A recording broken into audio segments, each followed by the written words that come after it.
Bonjour à tous et à toutes. Je vous bénis de la part du Seigneur. Nous sommes dans notre quinzaine de prières avec notre texte d'Ésaïe 33, verset 22. Et aujourd'hui, nous allons nous arrêter sur l'Éternel est notre législateur. Le législateur est celui qui fait les lois. Dieu a toute autorité morale sur nos vies.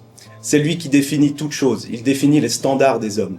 En effet, le bien et le mal ne devraient pas être définis selon nos sentiments ou la culture ambiante, mais bien selon ce que Dieu a dit, sa parole. Dans le psaume 139, verset 16, un texte que j'aime beaucoup, il est dit qu'avant que nous existions, les jours qui nous étaient destinés étaient déjà écrits.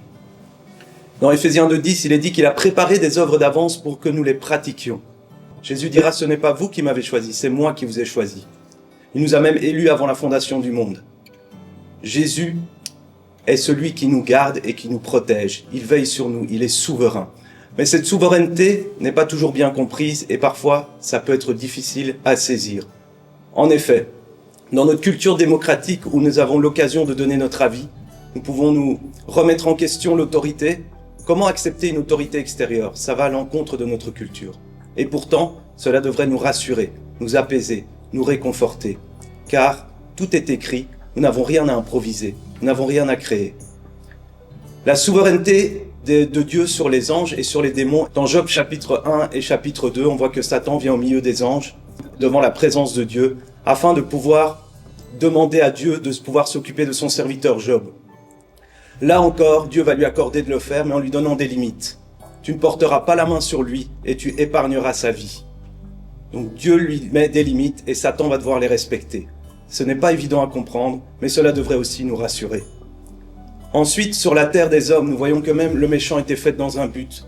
Selon Proverbe 16, verset 4, il est dit « L'Éternel a tout fait dans un but, même le méchant pour le jour du malheur. » Encore une phrase difficile à comprendre, mais qui devrait aussi nous rassurer.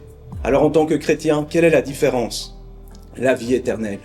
La vie éternelle, c'est de le connaître, lui le seul vrai Dieu, et celui qui l'a envoyé. C'est-à-dire que tu es conscient du plan, tu es conscient de ce que tu fais, et tu connais celui qui est derrière le plan. C'est ça la vie éternelle. Une dernière difficulté, c'est les épreuves de la vie. En effet, qu'il est difficile de pouvoir comprendre pourquoi Dieu permet certaines épreuves, certaines difficultés. Mais là encore, dans Jacques, il est dit au chapitre 1 que ces épreuves doivent être un sujet de joie pour nous, parce qu'elles produisent en nous la patience, elles ont un but. Je terminerai en disant que quand vous lisez les Écritures, il est aussi dit, par rapport aux serviteurs de Dieu, par rapport au peuple de Dieu, que tout simplement, ils ont fait ce qui était dit par Dieu, ce qui était écrit. Ils n'ont rien fait de plus. Et le texte que j'aimerais vous laisser, c'est Josué 1, verset 8. « Que ce livre de la loi ne s'éloigne point de ta bouche, médite-le jour et nuit pour agir fidèlement selon tout ce qui est écrit.